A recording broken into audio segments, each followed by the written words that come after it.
मम्मम TV. जादूची cycle भाग 7. ताजी बातमी, ताजी बातमी. मुलांना पळवणारी टोळी पुन्हा सक्रिय. शेजारच्या गावातल्या सीताराम सावकाराची मुलगी गायब असं ओरडत वर्तमानपत्र विकणारा मुलगा सायकलीवरून गावभर फिरत होता.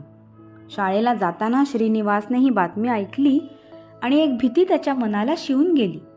कसं काय हे दुष्ट लोक पैशाच्या मोहापोटी मुलांना पळवतात कुणास ठाऊक, असा विचार करून तो शाळेत निघून गेला.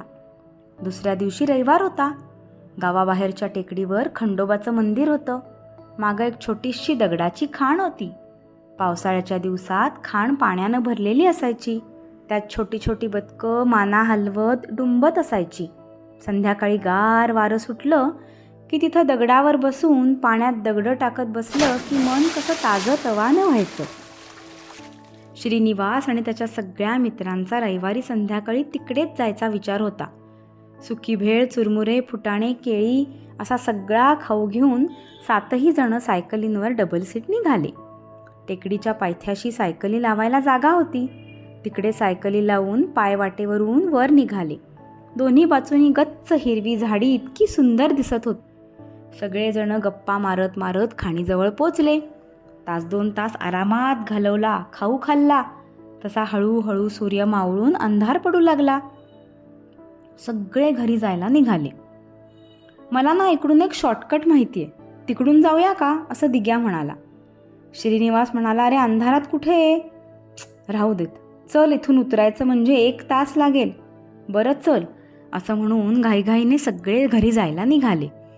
उतरता उतरता सुमनला ठेच लागली आणि सुमन धाडकन पुढे एका दगडावर आपटली. जोरजोरात रडायला लागली. दिग्या, दिनू, श्री सगळ्यांनी तिला उचललं, एका झाडाखाली बसवलं. तिच्या कपाळाला खोक पडून चांगलंच रक्त आलं. सईने पटकन तिच्या फ्रॉकचा बेल्ट तोडून तिच्या कपाळाला बांधला. तिला पाणी प्यायला दिलं, खडीसाखर खायला दिली.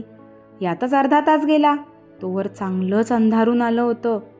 उगीच तुझ्या शॉर्टकटने आलो, असं श्रीनिवास ओरडला. आड वाट असल्यानं बाकीचे लोक पण कोणी नाही सोबतीला. अरे आता 5च मिनिटाचा रस्ता उरलाय, दिग्या म्हणाला.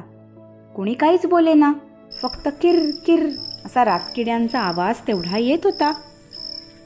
तेवढ्यात आवाज आला, आता काय झालं, श्री ओरडला. कोणी काहीच बोललं नाही.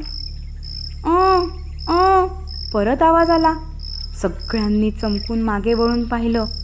सगळे एकमेकांच्या तोंडाकडे बघायला लागले. सुमन म्हणाली, आम्ही नाही आवाज करत आहे. 2 मिनिटं पूर्ण शांततेत गेली आणि जोरात आवाज आला.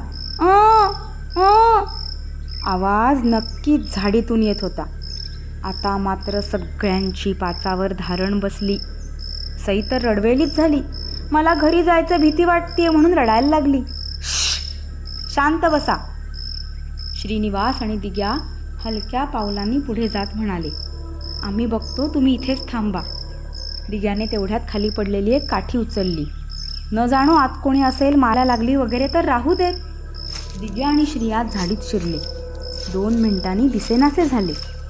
त्यांच्या पावलांमुळे येणारा पालापाचोळ्याचा आवाज काही क्षण येत राहिला, नंतर तोही बंद झाला.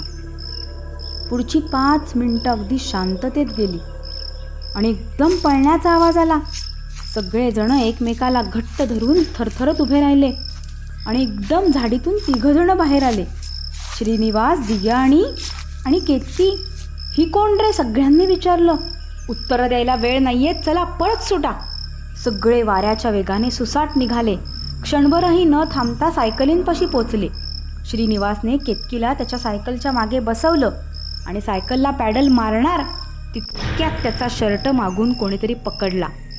असा बरं घेऊन जाशील इतक्या, लय कष्टानं पकडलंय पोरीला. श्रीनिवासनं घाबरून मागं पाहिलं. गुंड? हो, गुंडच होते ते. ए पोरी, चाल चुपचाप, असं म्हणून एका गुंडानं केतकीचा हात ओढला आणि तितक्यात आई आई गो म्हणत कळवळून तो गुंड खाली पडला. त्याच्या दुसऱ्या साथीदाराला काय होतंय ते कळायच्या आत तोही जोरात किंचाळला, आई आई गो, आणि पाय धरून जमिनीवर उत्ताना पडला. दोघांचेही पाय पूर्ण रक्तबंबाळ झाले होते. काय झालं होतं? दोघांच्या पायात सायकलनी आपले स्पोकच्या तारा घुसवल्या होत्या. श्री, चल निघ, पटकन थेट पोलीस स्टेशनात घे. हे कोण बोललं? बरोबर आपली सायकलच बोलली. क्षणाचाही वेळ न दवडता सगळी गँग सुसाट निघाली. केतकी सीताराम सावकाराची मुलगी. दोन्ही गुंड कसे बसे त्या झाडीत बाकीच्या साथीदारांपर्यंत पोचेपर्यंत आपले सुपरफास्ट पोलीस तिथे पोचले आणि त्यांना पकडलं, हे वेगळं सांगायला नकोच. सीताराम सावकाराने खुश होऊन सगळ्या पोरांना एक एक नवीन सायकल देण्याचं कबूल केलं. सगळी पोरं नाचायला लागली. पण श्रीनिवास म्हणाला, मला नको नवीन सायकल. का बरं असा म्हणला? कारण त्याच्याकडे होती त्याची जादूची सायकल. पुढच्या भागात जादूची सायकल अजून काय गमती जमती करणार आहे ते बघण्यासाठी पाहत रहा मम्मम टीव्ही.